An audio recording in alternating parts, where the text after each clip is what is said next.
Bonjour à tous les lecteurs du blog Mes Investissements, de mes livres, aux abonnés à cette chaîne YouTube ou à ceux qui me suivent sur LinkedIn, Insta ou TikTok. Alors aujourd'hui, on va s'intéresser à l'investissement en SCPI et on va notamment regarder quelle est la meilleure assurance vie pour investir en SCPI.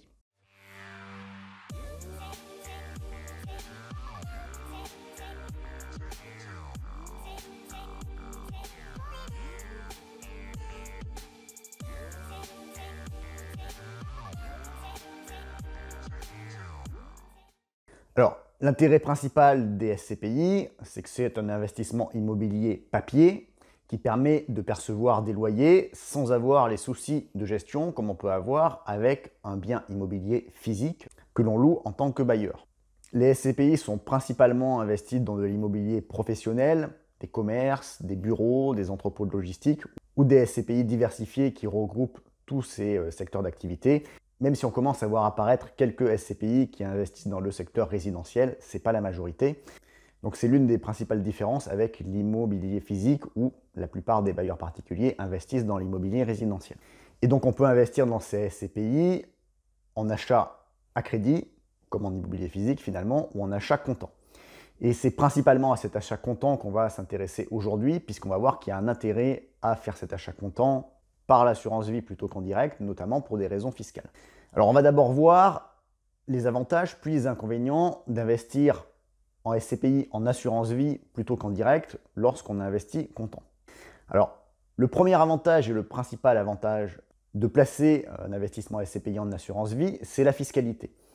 Puisqu'en assurance vie, vous allez être soumis aux 17,2% de prélèvements sociaux. Et si vous utilisez les abattements de l'assurance vie, c'est-à-dire 4 600 € d'impôt sur la plus-value pour un célibataire ou 9 200 € pour un couple, une fois que l'assurance vie a ses 8 ans d'âge, eh bien, vous échappez à l'impôt sur le revenu. A l'inverse, en investissement en direct, en sus de ces 17,2 de prélèvements sociaux, vous allez subir l'impôt sur le revenu à hauteur de votre taux marginal d'imposition.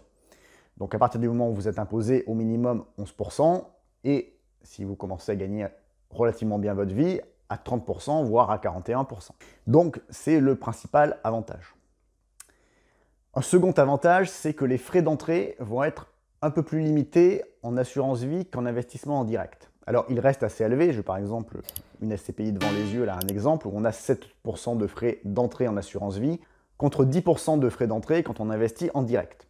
Alors c'est moins en assurance vie, mais ça reste élevé, ce qui contribue à dire que l'investissement en SCPI, c'est bien un investissement de long terme. Vous n'allez pas l'acheter pour la revendre 1 ou 2 ans après, parce qu'il faut du temps pour amortir ces 7% ou un peu moins de frais d'entrée.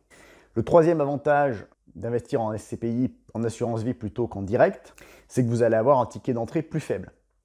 On a pas mal de SCPI qui demandent minimum 5 000 € pour rentrer en direct, alors qu'en assurance vie, avec un ticket de 500 ou 1 000 €, souvent ça suffit pour commencer à investir. Et enfin, le dernier avantage de l'assurance vie pour les SCPI, c'est ce qu'on appelle le délai de jouissance. Donc le délai de jouissance, c'est le temps entre le moment où vous avez acheté vos parts et le moment où vous allez commencer à percevoir vos loyers. En direct, en principe, on est souvent sur un trimestre, voire un peu plus.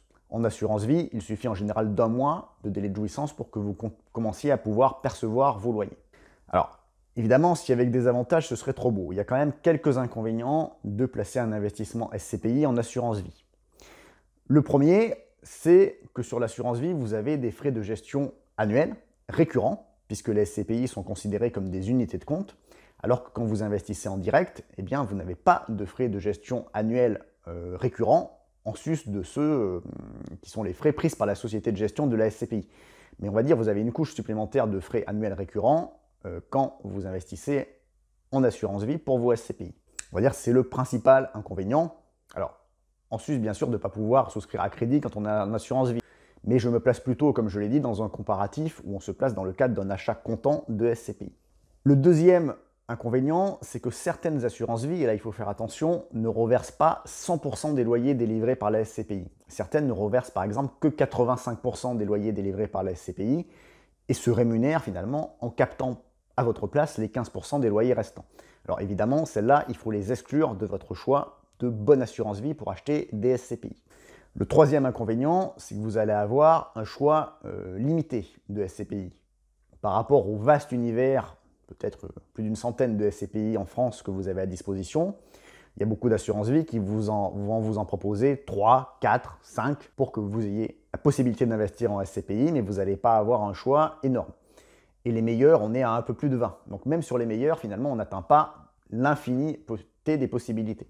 Et enfin, le dernier inconvénient, c'est que vous allez avoir un intermédiaire de contrepartie supplémentaire, puisque contrairement à une possession en direct, là, via assurance vie, le titre de SCPI va être inscrit au bilan de l'assurance vie.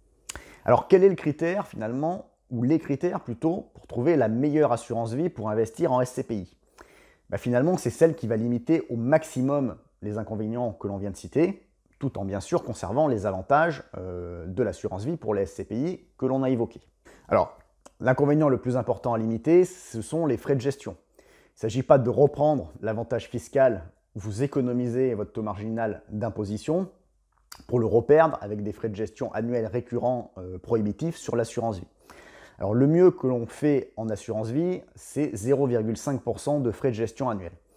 Donc si on schématise avec 5% de rendement de vos SCPI, ça équivaut à ce que vous payeriez finalement avec un taux marginal d'imposition à 11%.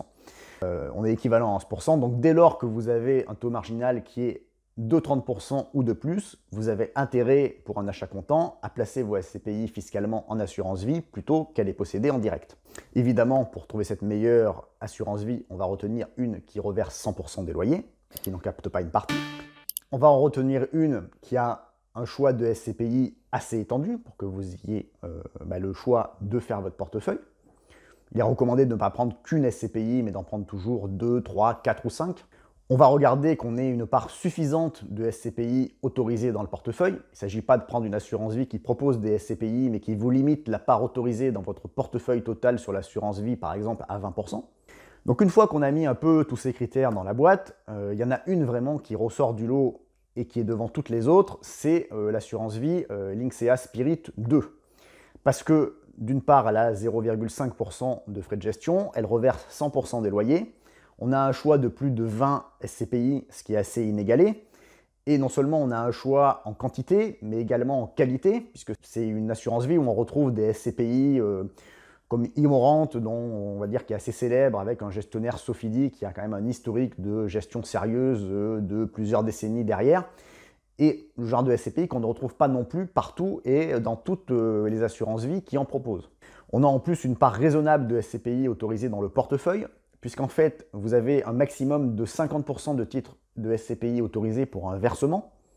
Vous versez 1000 € sur votre assurance vie, vous pouvez mettre 50% de part de SCPI, 50% en autre chose. Mais par contre, vous pouvez revenir à 100% de SCPI après via un arbitrage. C'est-à-dire qu'on est limité à 50% pour un versement, mais on n'est pas limité sur la totalité du portefeuille lorsque cela fait suite à un arbitrage. Donc voilà, moi celle que j'ai choisie pour investir en SCPI, parce que voilà, si on se base vraiment sur le pur critère SCPI, on n'a pas vraiment mieux. Et en plus, c'est une assurance vie qui est assez bonne sur tout le reste. Elle a des frais de gestion donc limités, des fonds euros plutôt tout à fait corrects, et finalement, ces 0,5% de frais de gestion qui sont un peu le minimum qu'on arrive à retrouver sur les SCPI, et ben on le retrouve pour l'investissement en actions. Et cette assurance vie Lynxea Spirit, elle propose à la fois un investissement en titre vif en direct, en ETF ou en fonds. Alors je vous mets dans la description de la vidéo un lien de parrainage pour cette assurance vie. Alors en ce moment, ça fait gagner 50 € de bons d'achat au filleul qui souscrit à cette assurance vie. Alors selon quand on paraît la vidéo, quand vous la voyez, etc., je ne peux pas garantir que ce sera toujours le même cadeau de parrainage pour le filleul. Mais en tout cas, c'est toujours bon à prendre si vous pensez souscrire cette assurance vie. Alors en disclaimer, voilà, moi je l'ai sélectionné pas seulement parce qu'il y a le lien de parrainage, parce que je possède bien cette assurance vie et que vous pouvez utiliser tous les critères de comparaison. Vous allez voir que c'est forcément celle-là qui ressort en numéro 1 quand on utilise les critères de comparaison que l'on a mentionnés. Voilà, si vous avez aimé cette vidéo, n'oubliez pas le petit like. Je vous remets aussi le lien vers mes livres dans la description de la vidéo. Et puis si ce n'est pas déjà fait, n'oubliez pas de vous abonner à la chaîne. Je vous dis à bientôt sur le blog et sur la chaîne.